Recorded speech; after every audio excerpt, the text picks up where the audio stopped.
Graça e paz da parte do Deus vivo.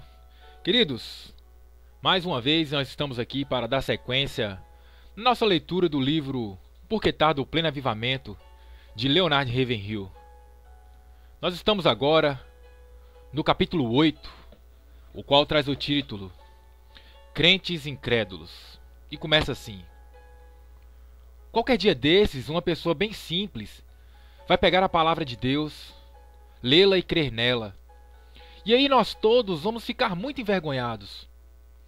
É que nós adotamos a cômoda postura de que nossa tarefa para com a palavra é explicá-la. Na verdade, nossa primeira atitude deve ser crer nela e depois obedecer. Um pensamento que me tem ocorrido com frequência ultimamente é que existe uma grande diferença entre conhecer a palavra de Deus e o Deus da palavra. Não é verdade que toda vez que assistimos a um seminário de estudos bíblicos, ouvimos uma repetição das mesmas velhas lições e saímos dali sem ter aumentado nem um pouco a nossa fé?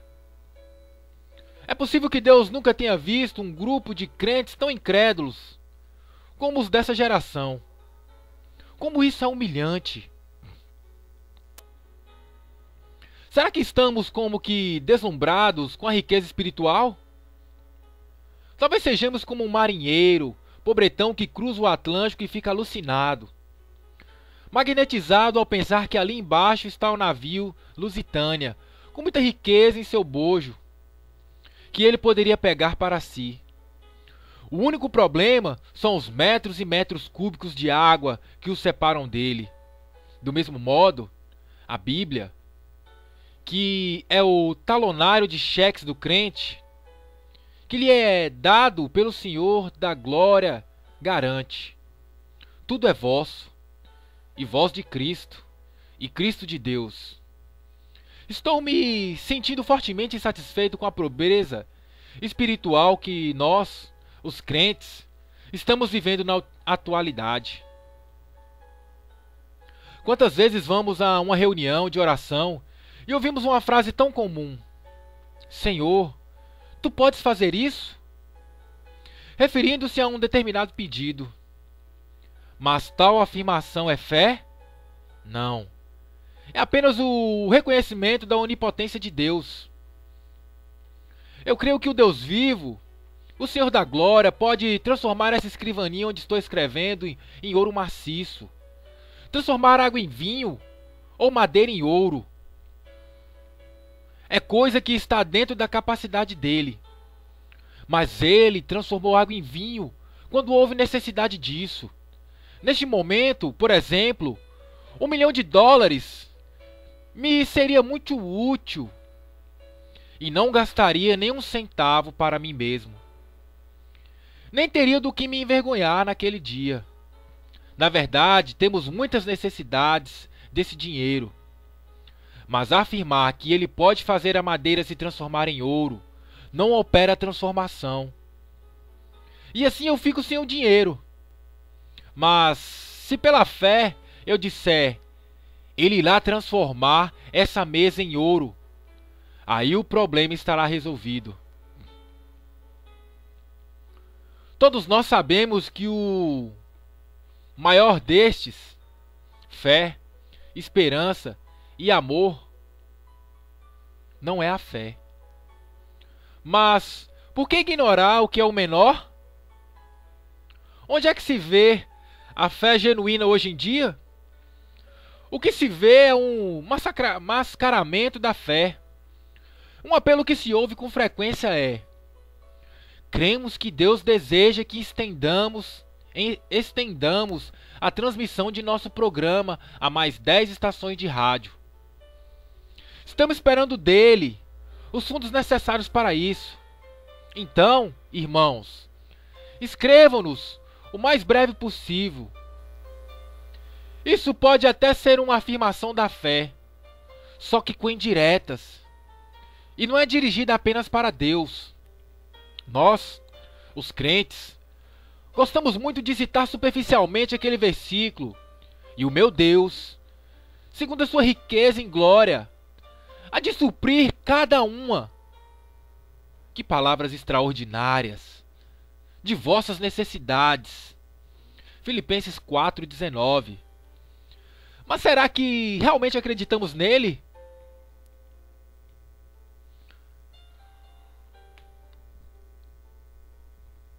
Acredito que poderíamos acrescentar um adendo ao capítulo 11 de Hebreus.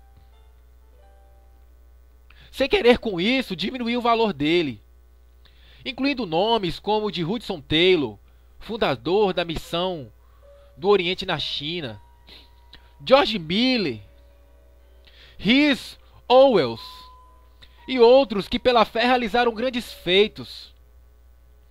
Nessa hora difícil que vivemos, estou ficando cansado de nossas conversas sobre o nosso maravilhoso e poderoso Senhor, quando nós continuamos ainda terrivelmente pobres. Deus abençoe a nossa fé, não a sabedoria, nem a personalidade. E a fé honra a Deus, e Deus honra a fé. Ele vai aonde a nossa fé o coloca.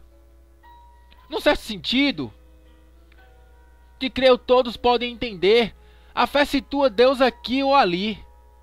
Ela faz a junção da nossa impotência com a onipotência de Deus.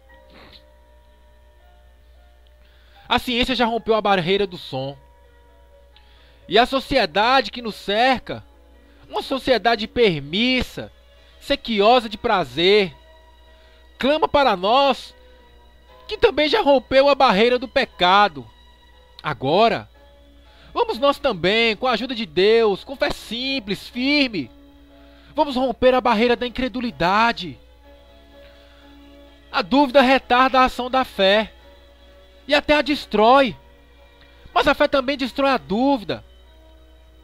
A verdade é que a palavra de Deus ensina não é: tudo é possível ao que sabe expor bem as Escrituras. Nessa vida terrena, seria inútil tentar definir a pessoa de Deus. E possivelmente, nem na eternidade, conseguiríamos entendê-lo, nem tampouco seus atos. Mas o que a Bíblia diz, esse livro que é tão imutável quanto o seu autor, é: tudo é possível ao que crê. Muitas vezes ouvimos pessoas que se candidataram ao emprego para o qual se julgam altamente capacitadas e foram rejeitadas. Elas dizem, não sem certa amargura: hoje em dia, o que conta não é o que a gente sabe, mas quem se conhece.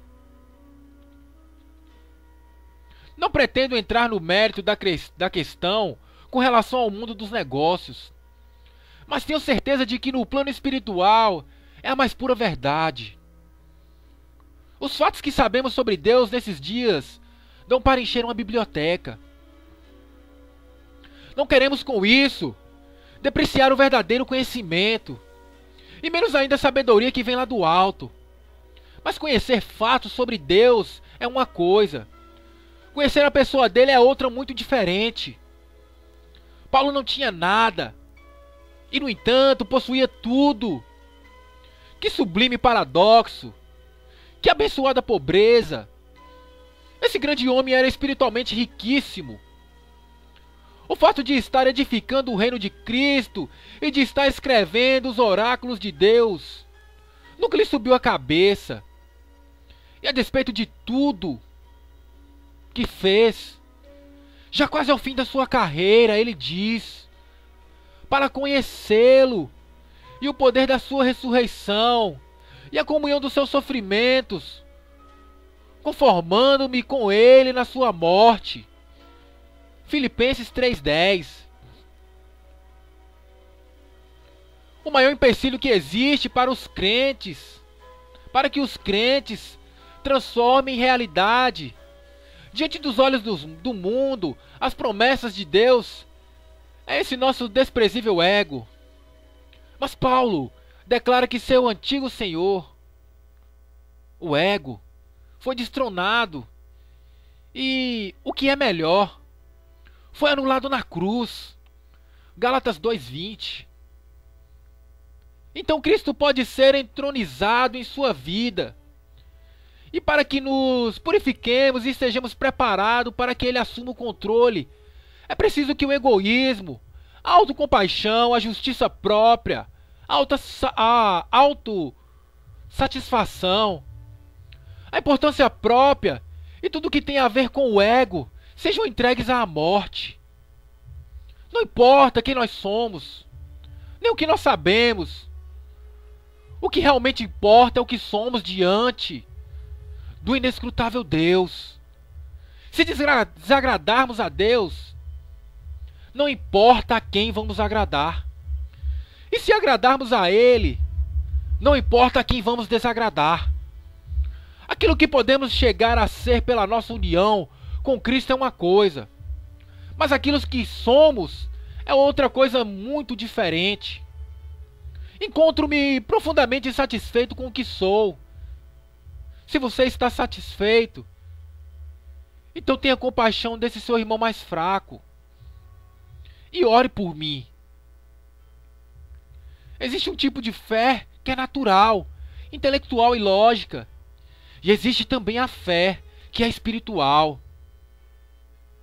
De que adianta pregarmos a palavra se no momento em que a anunciarmos não temos uma fé viva para comunicar-lhe vida? A letra mata. Iremos nos adicionar mais morte à morte? O maior benfeitor do homem hoje seria aquele que puder trazer o inestimável poder de Deus para esse cristianismo orgulhoso e sem poder que vivenciamos hoje. A promessa de Deus ainda está de pé. O povo que conhece ao seu Deus se tornará forte e ativo. Daniel 11:32. E se algum de nós conhecer a Deus, então, coitado de você, Lúcifer.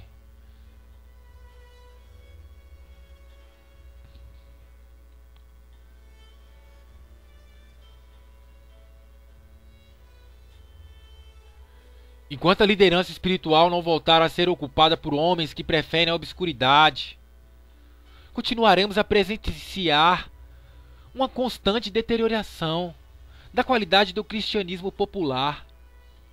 E possivelmente chegaremos ao ponto em que o Espírito Santo, entristecido, se retirará como a glória de Deus se apartou do templo. A.W. Tozer.